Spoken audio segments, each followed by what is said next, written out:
And when I went to Japan, I realized that there were so many others who were kind of in that same boat. And I realized, I think the reason that I found home in Japan was that you kind of make your own home in a sense. When I was younger, we kind of had all these rituals surrounding the holidays, and we kind of had to reimagine what the holidays would look like when we moved to Japan. And what I realized was that what really matters are the people who surround you and the culture that you create, like in wherever place that you are. So that, I think, is where I kind of found that sense of home in Japan.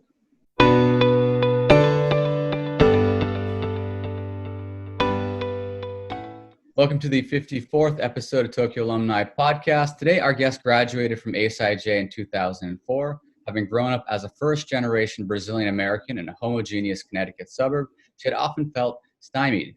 When she moved to Japan, she found home. She learned how to become a scholar and a world citizen. Reflecting back on her education at ASIJ, she feels privileged to have learned from such passionate teachers. Teachers who impacted her greatly were Javier, Fernandez, and Chaiken of bio.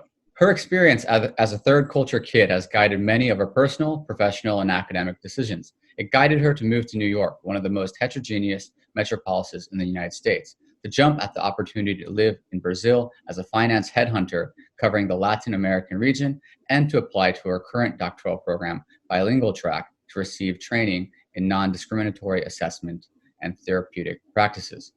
She is presently a fourth-year doctoral school psychology student at St. John's University. Within this Doctor of Psychology program, responsibilities have been multifaceted: coursework, teaching, clinical work, research, and leadership.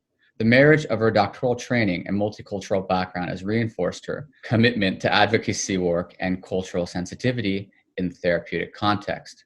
She is passionate about mentoring high school and college-age students and welcomes contact about pursuing training in the field of mental health. Welcome to the podcast, Natasha. Thank you, Nick. I'm glad to be here. Thank you for joining us. And today we'll talk a bit about psychology, I guess, obviously, a bit about, your background being in Connecticut versus Japan. And we spoke a little bit off air too about things like career trajectory, which is something, I actually didn't share this with you offline, but I'm actually a high school psychology teacher. So it's something that comes up quite often. It's like, well, what jobs can I work in? And I go, there's clinical psychology, but the others are, it's a bit vague, and maybe you can shed some light on that. What are the trajectories beyond just clinical psych? Certainly, yeah. So first, let's go back towards the earlier days. Before ASIJ, you were in the suburb of Connecticut, and first generation Brazilian American. So can you tell us a bit about that time before ASIJ? Sure, yeah. I lived in Connecticut for the majority of my formative years. I lived in a small town called Ridgefield. I think there are actually some ASIJers who come from Ridgefield or who've relocated there. And it's pretty much this kind of like bucolic small town, pretty, as I mentioned in my description, homogeneous. Being from Brazil was rather exotic. Having lived in Japan, I realized that really wasn't all that exotic, but it was a good upbringing. I was able to kind of enjoy the public school system, which was very different than having gone to ASIJ.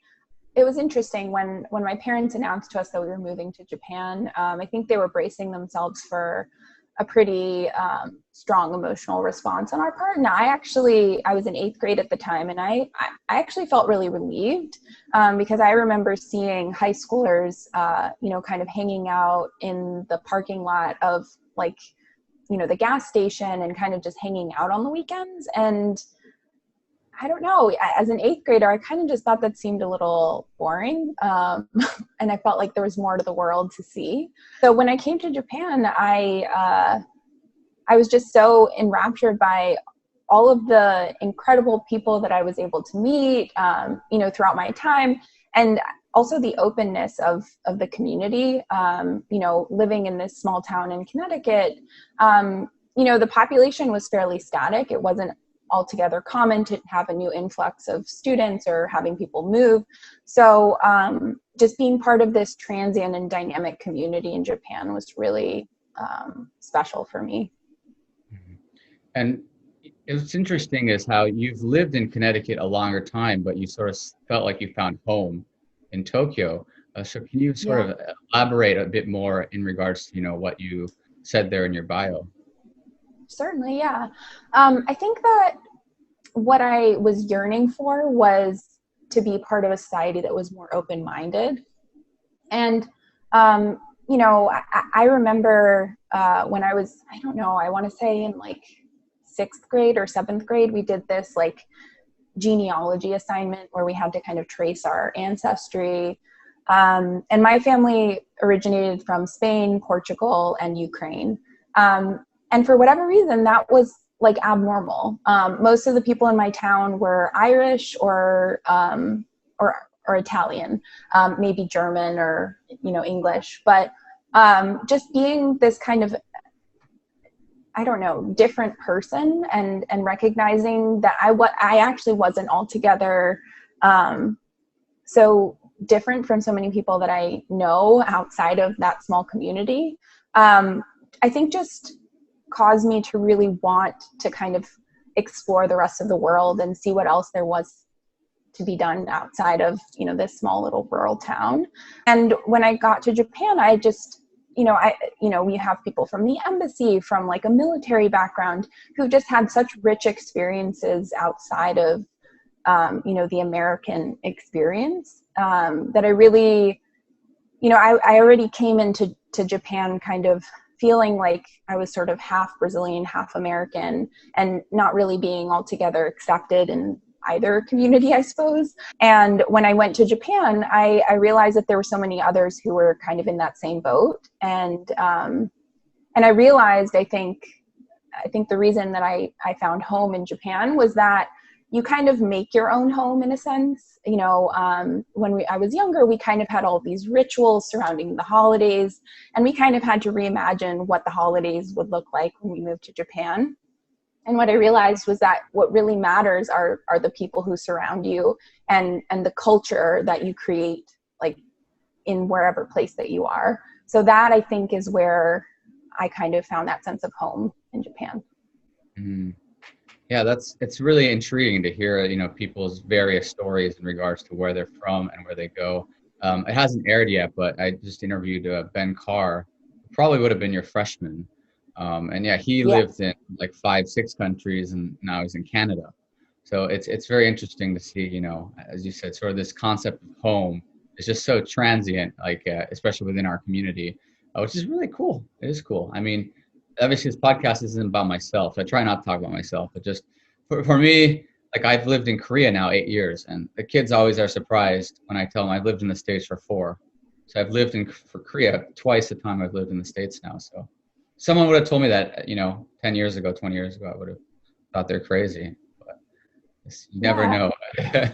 Yeah, you really don't. And I think, I don't know, for me, just sort of tying it back to the present day, I know that a lot of people have experienced a sense of loss during the pandemic, having some of these, their expectations violated and their routines altered and their sense of normalcy changed. And I found, yes, I did experience some of those things, but I actually found that I was rather adaptable to those changes. I think probably because normal has always been in quotes to me ever since having lived in Japan, because I know that nothing is really permanent and that, our lives sort of have different like epochs, and those can either be long or short. So I think, for me at least, it's provided some comfort and adaptability in the face of, our changing world. That's a really great point. That was actually something I was just thinking about the other day, how, I mean, obviously just you and I can't speak on behalf of all international kids, but one thing that I didn't realize until this, pandemic, especially this Christmas, is just how much, for people who are sort of rooted in certain areas, like having that Thanksgiving dinner, having that Christmas day with their family, extended family, has just been something they've been doing for 25 years, 45 years. So for them, it's like to take that away. It's just like it was just like this, you know, devastating. Yeah. This huge change. Whereas, maybe us from the international community, as I said, we're already kind of used to that, whether it's being told, you know, May of your, you know, 8th grade year or whatever, 10th grade year, being told you're going to move schools, you know, or your best friend for 5 years is going to suddenly move 10 hours away on plane. You know, it's just like, I guess in that sense, it does prepare us for these changes. I want to sort of pivot a little bit towards psychology. Why, and we're going to start very broad here, why psychology? I know a lot of people in international schools tend to go to finance, you know, law, accounting. Not too many people I know have gone into psych. So why did you land in the field of psychology? Sure. Happy to talk about it. Yeah, I mean, I think it's interesting you mentioned that, because I think I went to an alumni event not too long ago, maybe a few years ago, and I recall, you know, noticing that most of the people were kind of in, you know, that kind of like law, like finance arena, or, you know, business. So yeah, I would say that, you know, within the ASIJ alumni community, being in psychology probably is, you know, somewhat of an outlier. And actually, my trajectory toward psychology, I would say, was nonlinear, in the sense that, you know, when I graduated undergrad, I didn't have any intention of going to graduate school or pursuing psychology any further. When I was in undergrad, just to circle back, and knowing that you know, work with a lot of high school students, I went into my college years essentially as a pre-med student, and then ended up pivoting to human development, you know, focusing more on the development of the human species, if you will. But, you know, when I graduated college, I think I was pretty burnt out and I really just wanted to kind of opt for more of a career. And at that juncture, I ended up actually working at Memorial Sloan Kettering, a cancer center, where I was kind of in this entry-level position that was sort of veering toward the area of hospital administration. And I think that, you know, you'll hear that I kind of became a headhunter in the area of finance, so sort of ancillary to, you know, all those individuals who, you know, work in the finance industry. And I think that a lot of that was reflective of the fact that I didn't quite know what I wanted. When I was in college, I did a number of, internships. One of them was in marketing. Another of them was in PR. I also did another one in human resources. So it was really like every thought that I had of, oh, should I try this? Should I try that? I really did actually test it out. And I kept coming back to this feeling of none of these really satisfy me, and none of them really feel like they click with, you know, who I feel I am. And so, you know, fast forward to, you know, having worked as a headhunter for about like 2.5, 3 years, you know, although that was an exciting career move, you know, very fast paced, I kind of found that, you know, helping people in that capacity, you know, did have kind of like salesy undertones that didn't really kind of agree with my personality or worldview per se. And so then I kind of had to jog my brain and think, you know, what is it that I really want to do? And again, don't want to make it seem as though I've always had everything figured out, because at that point, I actually considered a few other options too. I considered, you know, becoming a chocolate maker.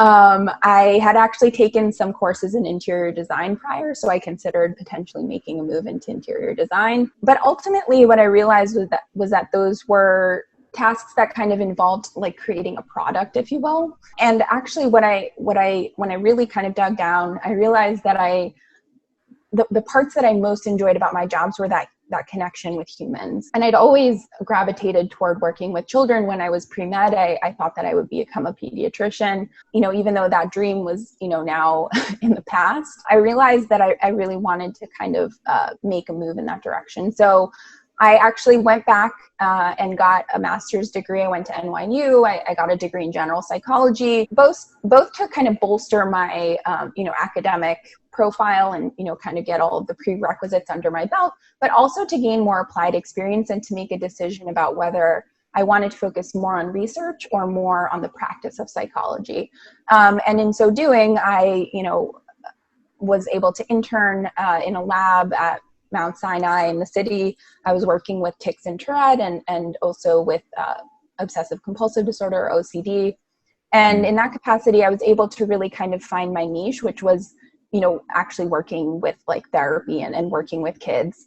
So having those kind of applied experiences was really, I think, what kind of did it for me. Because I realized that it was kind of a long path. It was either going back and getting another master's in social work or mental health counseling, or kind of going the whole 9 yards and getting a doctorate, whether it was a PhD, which is more research oriented, or a PsyD, which is more practice oriented. And so in doing that, I realized that I really did have a passion for it, and that I kind of wanted to move forward. But it was, I think that I proceeded with caution, and getting that master's was kind of, I think, a representation of that. Yeah. So that's kind of how I got into the field of psychology, really kind of ruling out a lot of other, a lot of other career options, and realizing, after having really kind of given it a fair shot and, been in a lab and worked with kids and been part of a camp and like a group that did therapy, really feeling that kind of intangible sense of like fulfillment. That was kind of what did it for me. You've mentioned, working with kids as a passion. When you say kids, what I'm curious is, I think that on your website you mentioned, about working with college age kids, high school age kids. In the field of psychology, one thing that interests me quite a bit is when it comes to, things like research data, you mentioned tics, OCD disorder, et cetera. Does that research become tricky when it's dealing with minors? Yes and no.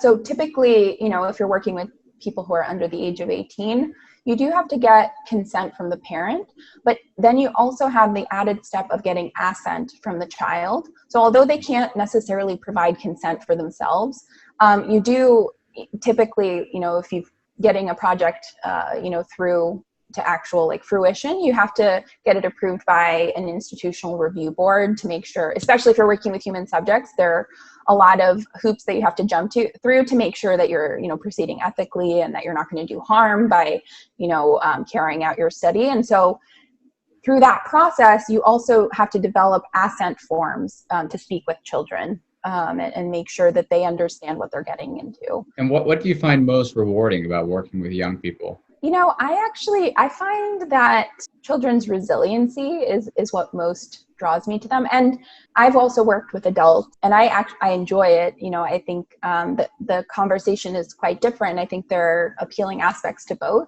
But in working with children, what I notice is that you have the opportunity to really intervene at a younger and earlier stage. Many of us in our adulthood, we have these habitual patterns of acting and thinking and reacting to things that can be more challenging to kind of combat.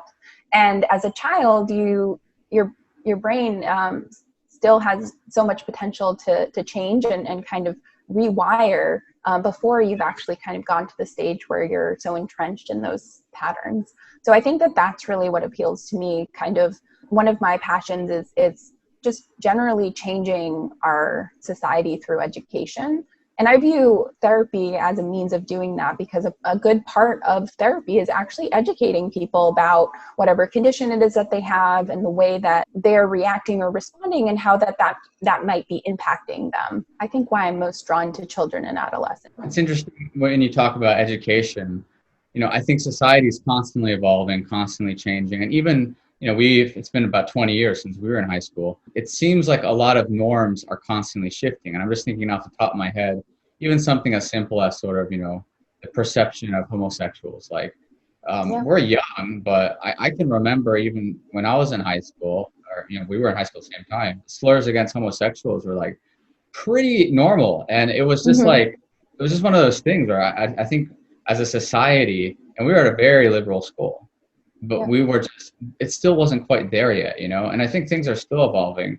So what would you say today is sort of that, what is like the next big step? Because we've seen, when I think of like gay rights and that type of area of human rights, I see just massive, colossal shift, even within the 10 years I've been teaching. So what is sort of the next thing in regards to education where we need to sort of see a big shift in dynamics that, is right now normal, but maybe shouldn't be? Well, I think I have somewhat of a biased lens on this, but I actually think that the integration of and normalization of like mental health is actually really important. Last year I did an externship or internship. We kind of have this like weird nomenclature in psychology. It's called an externship when you're in graduate school, where I was working in this school. And what I noticed is that typically like the students who have the most difficulty and who potentially are gifted often get the most allocation of resources. And those individuals who kind of fall into that like middle category of, potentially you still passing, but maybe struggling, or, having some, mental health concerns, but that don't rise to the level of, true like risk or disruption to, the school environment. Just because you're able to function doesn't necessarily mean that you're well. And so I think that shifting our perspective away from, ameliorating symptoms and actually promoting wellness and fulfillment, I think that that's a major shift. And just having more open conversation about the fact that, so many mental health struggles are normal, and it's okay to have that. And truly it's difficult to face those on your own. So reaching out for help is not a sign of weakness, but rather a tool in trying to help yourself. So I think that in my view, again, mentioning that I'm a little biased, I think that that's a direction where we need to kind of move as a society. A great point. Have you seen the show 13 Reasons Why? Yes, I have. Only the first season, I believe. Quite controversial, but I mean, from your perspective, do you think that was sort of a positive towards, young people because it was highlighting, those type of issues, or was it a glorification of suicide? I think it was a shift in the sense that, really centralizing mental health struggles as like the main focus of the show. What concerned me about that was that the main character kind of blamed others for her struggles. And while I think as a society we do need to improve and help individuals not move in the direction of bullying and shaming others, etc. At the end of the day, I think one of the things that I've learned in studying how to become a therapist is that we are each responsible for ourselves. And of course, there's a slight asterisk there, which is, that parents obviously, have responsibility for their children as well, but no one can necessarily make you feel a certain way. We each, for example, if I were to say something rude to you or, to various others, each person would have a different perspective and lens on that. And so I think that what actually could have been interesting in that show would have been to highlight the fact that we each have our own perspective and that we each internalize those external messages in different ways. And so, the character in that show internalized it in such a way that, it led her to act out and commit suicide. But at the end of the day, her blaming others, I think, was somewhat counterproductive to this notion of us being responsible for ourselves. That doesn't necessarily mean that you're alone in the world, but rather that we can understand that we can actually shift the way that we perceive how others, interact with us. You're a trilingual, right? Portuguese, Spanish, English. I imagine very, very basic Japanese, maybe like at least a few hundred words.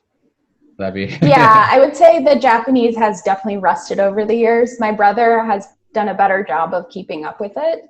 He was also slightly younger when we were in Japan, and so he actually ended up taking Japanese for longer than I did. I kind of ended up stopping taking Japanese toward the end of high school in favor of, other AP classes and such. I view myself more of like as a bilingual who speaks Spanish, given that it's not my native tongue, but I think that's more of like a semantic kind of difference.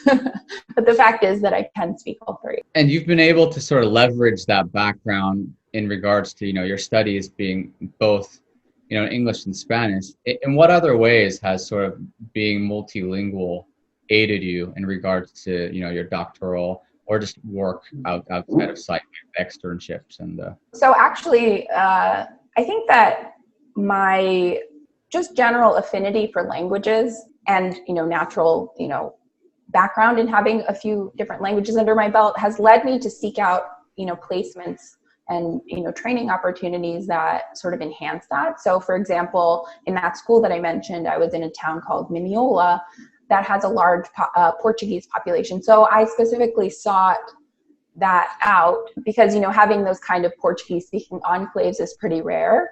Although there are, Portuguese speakers in New York, I would say that there's not like such natural, like small communities like that, unless you're talking about Queens or something like that. But that was, I found was a really interesting experience. And, when I'm looking toward next year where I'm looking for other opportunities, I'm also looking for placements that have, the opportunity to practice doing therapy in Spanish. So I think that that's kind of tinted my lens in that way. And I find also that when I look at the, bilingual coursework that I have, where really the orientation is to backtrack for one quick second, there is sort of like an overrepresentation of individuals with a diagnosis of a learning disability within individuals who are bilingual. So if they're learning English, oftentimes their difficulties with material or other tasks is actually attributed to a learning disability as opposed to the fact that they haven't been or culture of their environment. And so one of the things that I've learned in my program is to kind of ensure that whatever deficits might be arising or weaknesses are in fact due to sort of cognitive difficulty as opposed to just the fact that the person hasn't been exposed to things. My background, with my family, et cetera, has led me to really understand that experience that students have. And I think that I've become more empathic, and that's only been supplemented by the coursework that I've had. When you mentioned sort of the overdiagnosis, are there specific LDs you could think of that, because I know at least within the last 10, 20 years, a big one has been ADHD, but I'm assuming that's not the ones you're talking about. Are you talking about more specific? Yeah, so when we talk about a learning disability, typically it's in a specific area. So it could be reading, writing, or math. And so often there's an overrepresentation in the area of reading and writing, although in math as well as language, can impact the person's ability to understand like word problems or encode, some abstract concepts. So when we talk about learning disabilities, actually the proper term for it is a specific learning disability in either the area of writing, reading, or math. And individuals can actually have disabilities in all of those areas, but typically they'll have like one or two. So psychology is an interesting topic. And obviously I'm very biased. I teach psychology, albeit just I teach elective, so easygoing high school psychology. And a question I often get from students is, I find psychology interesting, but what kind of jobs exist apart from, clinical psychology? So what type of career trajectories have you seen, with your peers, colleagues, and the various places you've worked at? And where do you see the trajectories going if there are any changes in regards to the field of psychology? Psychology is, I would divide it into two categories. One would be the more practice-oriented areas versus areas that are either more research focused or more business focused. So, it's understandable that your students would kind of have this kind of question mark about psychology because I think it is such a broad field. So, for example, work in experimental psychology where you really essentially focus on, doing experiments. Often those individuals are academics. They might focus on social psychology, which is the study of social relations and the way that we interpret the world and sort of proceed. There's also consumer psychology and industrial organizational psychology. Those individuals typically need a master's degree or a doctorate, and they would work in a company and help that company sort of rejigger their organizational structure to actually facilitate efficiency and, more conducive work environment, specifically surrounding the company's, work goals. So those are kind of, I would say like two silos of psychology that I've seen. There's also forensic psychology, which is really cool. The study of individuals who, have committed crimes or who are involved in the justice system. So that's, another avenue. I don't have as much experience with that, but I find it fascinating, and I have taken a few courses on it. And then there's kind of, like I mentioned, the practice-oriented side. So you have clinical psychology, counseling psychology, and school psychology. I would say that there's somewhat of an overlap between those in the sense that each of those, if you go on to do a doctoral degree, you can either focus more on the research side or more on like the practice-oriented side. If we're talking about the practice of each of those, where you're interacting with individuals and providing therapy, or providing other services, clinical psychologists tend to be based in practices in hospital settings or other institutions, and they tend to focus on the full spectrum of abnormal psychology or psychopathology or different mental health disorders. If you meet like 10 different people who are clinical psychologists, they'll each have like different focuses. Like one person might focus on anxiety, another person, and as an outpatient therapist, another might actually be a therapist in an inpatient unit working with individuals who have schizophrenia or bipolar disorder. So really it can kind of run the gamut, but the focus tends to be very what they call like clinical.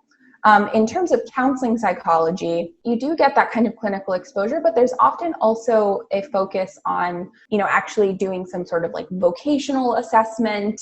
Typically, you're not focusing as much on really severe kind of mental illness. And often, counseling psychologists will work in counseling centers in, universities, those kind of environments. But, there is some latitude, you're not necessarily bound to any one setting.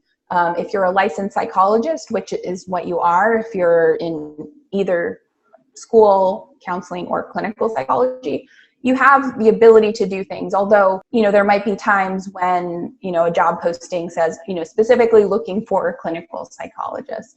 And then when it comes to school psychology, the focus of that is really looking at school-age children, so children and adolescents. And the primary focus is really kind of how to best help children who are in school and how to help them attain their learning goals, learning and socio-emotional goals. Although, school psychologists are not just bound to like those brick and mortar school settings. School psychologists might work in consultation outside of a school. They might work in a private practice. There are a variety of functions that individuals can have. So I think all of that leads me to kind of say that psychology, and even if we're looking at a master's in social work or a master's in mental health counseling, there are a lot of different degrees and specializations. And at the end of the day, I think that finding which one appeals to you most is important, but never necessarily letting that limit you. I think, kind of touching on things that I think need to change. There can be some rigidity, I think, in, clinical psychologists can only do this, or school psychologists can only do this. And I think at the end of the day, each specialization has its areas of strength, but that doesn't necessarily preclude you from kind of veering into other arenas. So I think that that's my sort of take on that. So I think, you've mentioned a variety of paths one could take. But I think another concern, especially I think high schoolers have, as well as to a certain degree undergraduates, who I think a lot of schools, they don't have to choose their major until junior year, is are there jobs you can get with a bachelor's? Because it seems like a lot of the positions you've mentioned have been sort of, predicated on someone at least getting a master's, if not most of the time a doctoral. So are there any jobs where people can just get a bachelor's in psychology and work straight out of college? That's a good question. And I think that, I don't think there's an easy answer to that. I think that there's certain undergraduate careers. So for example, if you get a bachelor's in engineering, for example, I think that there are direct pathways into jobs.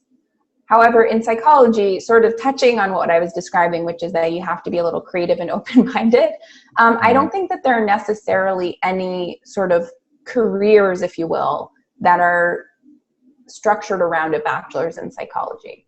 So although with a bachelor's in psychology, you can, work in a private practice, you can work in a lab. There are a number of things you can do, but there tends to be somewhat of a ceiling in terms of your progression. And often, if people want to continue in the field of psychology, they do end up veering toward a graduate degree. With that said, psychology, as I mentioned, is a fairly malleable and open field. And so the skills that you learn in psychology can often be applied in other areas. So, for example, when I worked as a headhunter, there were a few people who had studied psychology as undergrads who were doing that. There are people who, studied psychology and, work in human resources or do a variety of jobs. But if you're looking for a specific trajectory, I don't think I can necessarily offer one. I mean, that's only my perspective. But I don't think that there's sort of this like natural sort of funnel into any one field. So it's very much like one has to sort of create their own path if they're going to really exactly push forward with a psych degree. Yeah. And I think, it can also vary too on the coursework that you take as an undergrad and the kinds of internships that you get.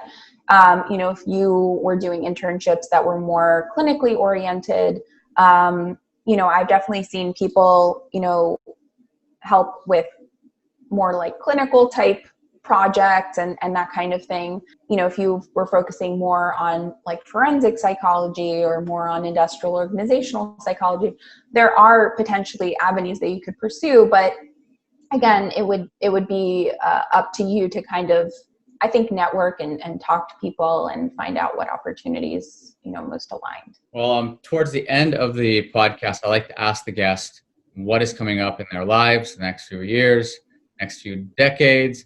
So you're in the middle of your dissertation, or you're just saying off there, you're in the early stages. So yeah, I know a bit about that, but so what else is going on in your life right now as well as what's So, as I mentioned, I got my dissertation, which is somewhat of a storm cloud, like hanging up above me.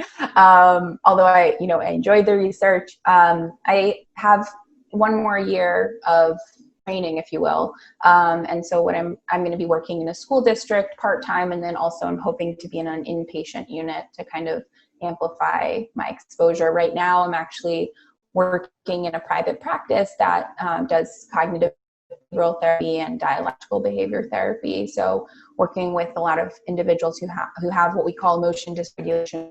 That means is a lot of difficulty regulating your emotion states.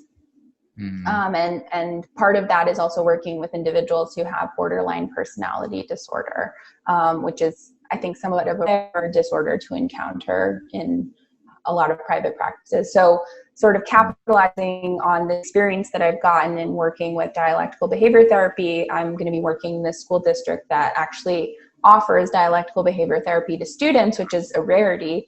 And, in my view, kind of the future of schools.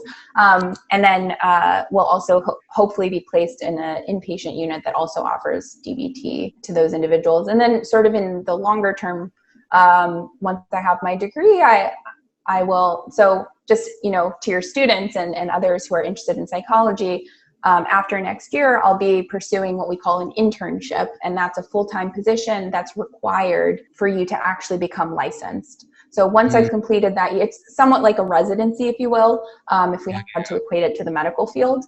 So once I've completed that, then I actually have to go and do a postdoctoral fellowship for a year, again, to get supervised hours. And then beyond that, once I actually am kind of on my own, I really see myself kind of working in a private practice, a large-scale practice, mainly focusing on cognitive behavioral therapy and dialectical behavior therapy, which are... So it seems like, on one hand, the psychology route is very long, right? I want to say very, very similar to the doctor's route. Like doctors, I mean, once you're at the end of that road, which is only 2 years from now, I guess you'll be done, right, with your postdoctoral. Then it's just kind of like pretty much go into whatever intrigues you through, I mean, I see myself like writing a book, as I mentioned to you, education is something that's really important to me. So even, potentially having more of a public presence and, spreading awareness about different things.